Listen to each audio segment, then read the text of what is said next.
कल रात में पुलिस को इन्फॉर्मेशन मिली थी presence of a terrorist in Kapran village.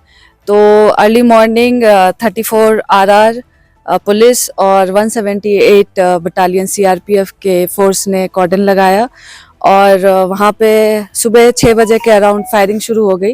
ये मदरसा था, मदरसा के पास से ही फायरिंग शुरू हुई।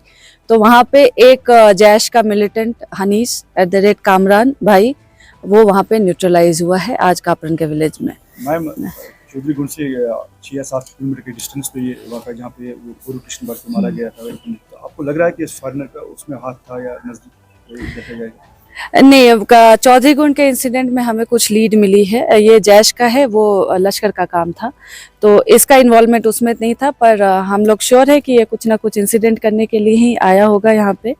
तो काफ़ी अच्छी सफलता मिली है फोर्सेस को, और फ्यूचर का इंसिडेंट भी बना। ये पाकिस्तानी था, तो ये तो कैटेगरी A+ में आता था। और ये अभी इन्वेस्टिगेशन से पता चल रहा है कि ये 7-8 महीने से कुलगाम और शोपियां के बॉर्डर में एक्टिव था। कोई इंसिडेंट तो इसके रिलेटेड अभी तक नहीं पता चला है कि इसका किस इंसिडेंट में हाथ था, डायरेक्ट हाथ था। लेकिन हम लोगों को लगता है फ्यूचर में कुछ करने वाला था, तो उसके कारण हमारा फ्यूचर इंसिडेंट काफ़ी यहाँ पे मुझे लगता है बच गया हमारा होने से।